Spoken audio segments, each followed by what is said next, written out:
Hey guys, welcome to RC Heli-Check UK. Again, if you've been watching any of my videos. My name's Rob, I'm your host. And we are here today, once again, at our local club. Except the weather conditions today are a little bit more dismal. We have had an extremely hot day here at the club. But in the last hour, I don't know if you can see that behind me, we have just had one hell of a thunderstorm. And it has cooled the air down significantly. I'm not going to moan about it because it has been really warm. But it has now cooled down a lot. It is still flashing my lightning in the distance, it is still spitting my rain. But yeah, it's nice and pleasant now. Anywho, back to today's video. Basically, as you may have guessed, I'm new at this. Things are not as professional as what other YouTubers would do, shall we say. But I'm going to try my best and see what I can come up with. Anyway, what we're going to be talking about today is this bad boy here behind me. That is my Specter700. I love this helicopter, and the reason I love it is because, well, it just flies so nice. And it is a 700 size model, and the difference with this compared to other Specter700s is that I fly on 6S, not 12. This model is designed originally for 12S, but it's been converted to fly on 6S, and I tell you what, it copes with it really well. You'd think that, you know, 6S it'd be, oh, it's underpowered, like you're not a lot of power, but you're wrong. It is actually really powerful, and to be fair, I fly it on its lowest head speed, which is around about 1500 RPM, and because I fly scale helicopters, I fly this like a scale helicopter. I don't 3D, I don't smack it around or anything like that. I just fly a sport mode, and it copes with it really nice. And if you up the ante a bit and go up another notch on the old head speed, up to idle at 1, taking it up to 1600 RPM, it goes ballistic. So the theory of, oh, 6S on a 12S helicopter is going to be underpowered, wrong. And you're going to see in a bit how it flies. But this is my model. Now, like I say, I like it. Colours are a bit jazzy. I did have a white canopy, but I smacked that canopy in with the helicopter about 3 weeks ago. That is another part of this video. Whether I get it all done on this video, I don't know. But what we've got is here, I have brought with me the other canopy. And as you can see, it's looking a bit worse for wear. This is the one that I had on the helicopter when it crashed a few weeks ago, and it's looking a bit to say the least. But not for long, because as I've mentioned before in some of my videos, I like refurbing stuff, and I'm actually going to be completely refurbing this helicopter, and it's going to completely look different by the time I've finished.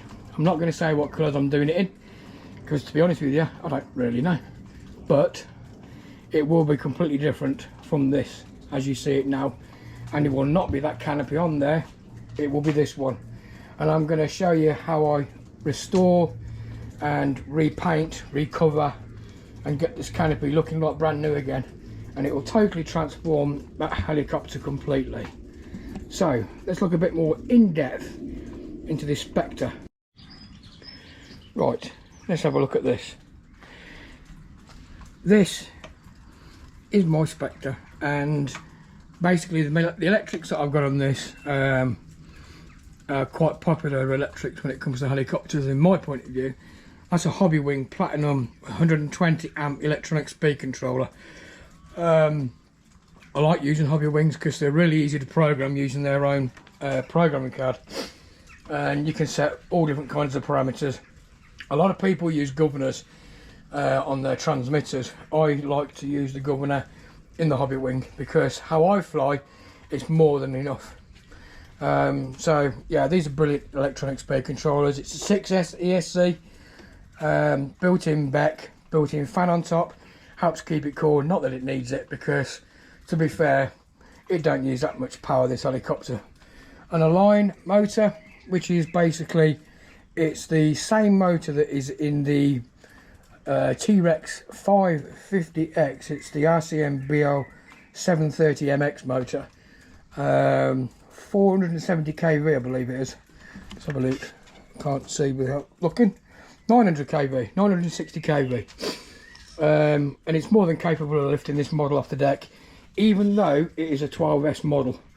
It's powerful enough to do it. GWS motors, servo, sorry, all the way around, on the cyclic and on the tail, and the old Micro Beast fly-barless system, which is what I use in all my bigger helicopters. Nice big head on it, well machined. It's got a 12mm, a 15mm main shaft, which makes it really strong.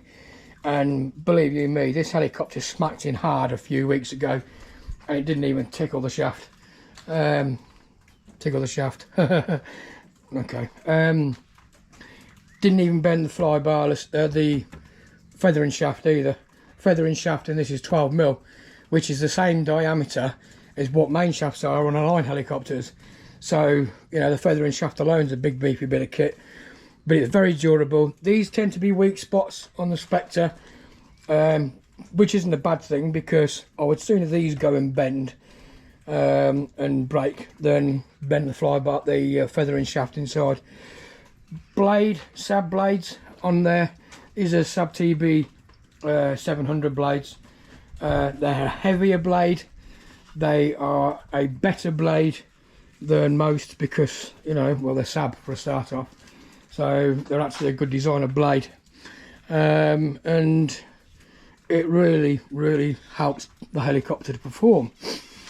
Tail, normal tail rotor, obviously on the back, really beefy, belt drive, loads and loads of response from the tail rotor. Those are Azure tail rotor blades.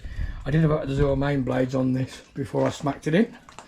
Again, they're another set of blades that work well on this helicopter, the Azures, but unfortunately they got damaged on the crash. Tail blades didn't. There was no damage to the tail, it went in nose first, so I was able to use the tail blade still. But yeah, I had to replace the main blades with the Sab ones. But yeah, carbon fibre boom, sorry, aluminium boom. The later ones, I think the V2s and the new V3 Nick Maxwell edition, I think they've got carbon fibre booms, and they're actually thicker than the V1 booms. And also the tail drive on these, on the V1s, goes underneath.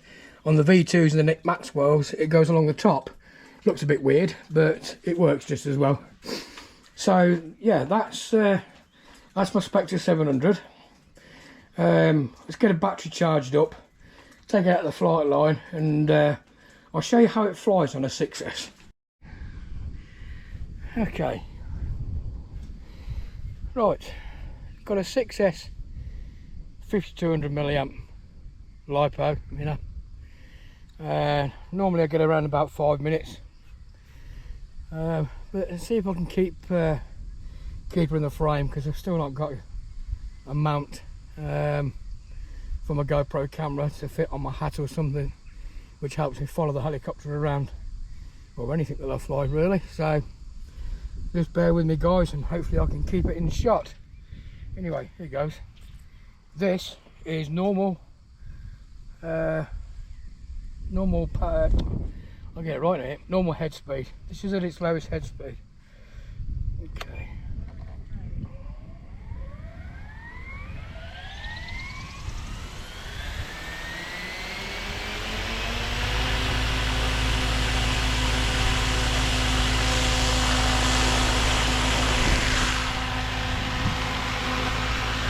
There we go. Focusing it fine, not a single problem. And the helicopter is just as responsive as a normal 12S helicopter as well. that is sitting at 1500 RPM. It can go higher. That's 16, and as you hear, even on 6S, that's, you know, quite a high head speed. But for me, flying around, that is all I need. Flying scale, style, sport, manoeuvres, it's all I really need to do. You know, a lot of people would say, oh, that's boring. No, it's not. It isn't boring at all. You know, it's just as manoeuvrable as a helicopter on 12S. And to be honest with you, I love flying it like this.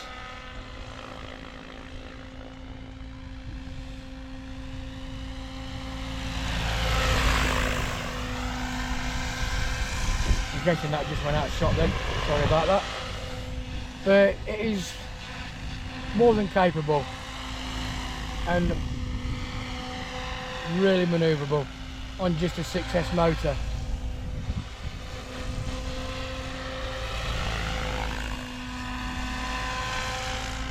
And as you can see as well, it's really stable.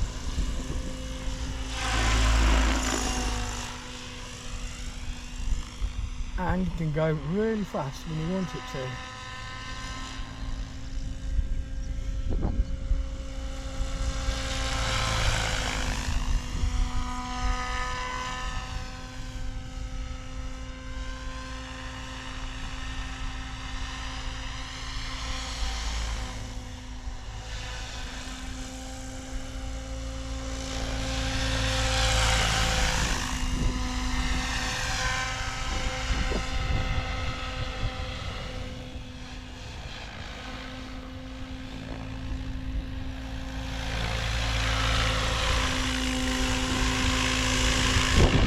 There are people that seem to say like, oh, 6S on a 12S helicopter, what's the point?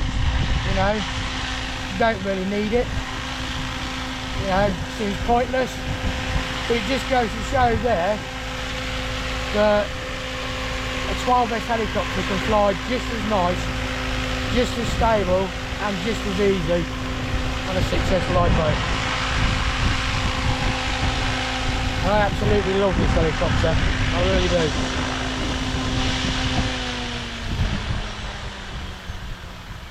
There's going to be people out there going, no, you should fly a helicopter that's designed for 12S on 12S. No, you fly a helicopter or an aircraft how you want to and how you enjoy it.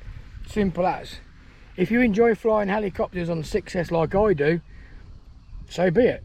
If, you know, if other people out there don't think it's a good idea, I don't care. It's what I like. Do you know what I mean? Anyway, let's get it back. And there you have it. Proof that 12S helicopters fly just as nice on 6S. Like I say, it's not everybody's cup of tea. And I've got other club members here that fly their Specter700s.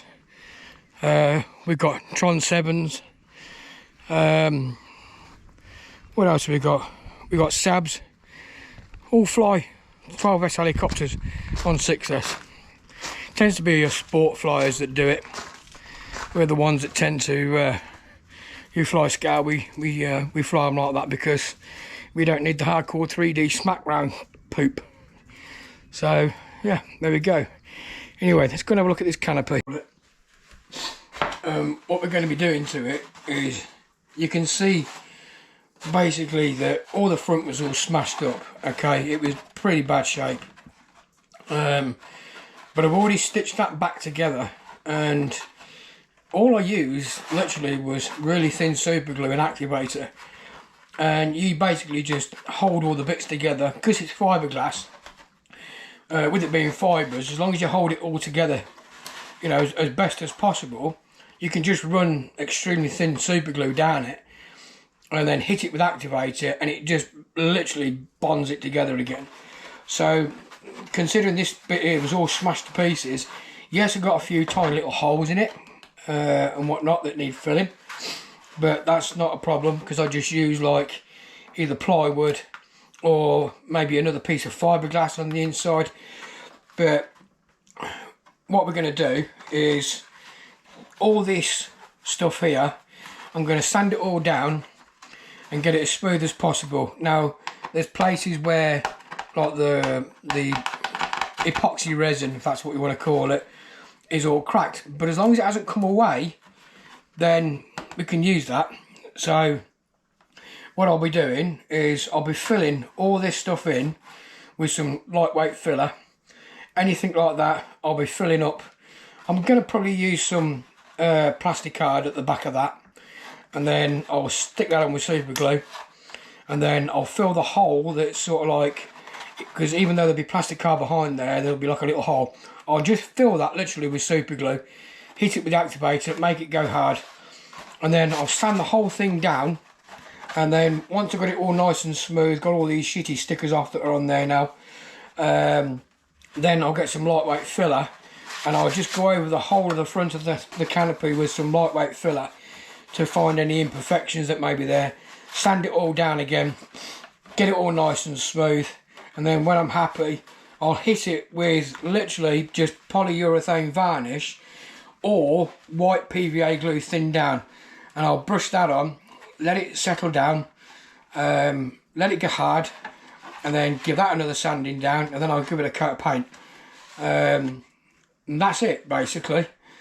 Once that's all done and the paint's on, as long as all the imperfections are gone, then it's good to go. I can then put my my new colour scheme on it that I'm going to do. Don't know if I'm going to get it all done for this video. I probably won't. I might actually make this into a whole new video. So I'm going to leave you there, guys, and then I'll start working on this and I'll record it, and then you can see for yourself what it is exactly that I do. In the background there, I've repaired this. I don't know if anybody watched the video yesterday, but I couldn't fly this yesterday because the plug was knackered. I've sorted it up, the plug, I've soldered on a new plug, so I'll probably go and fly that as well tomorrow, and do a video of me flying that as well. So yeah, thanks a lot, guys, for watching.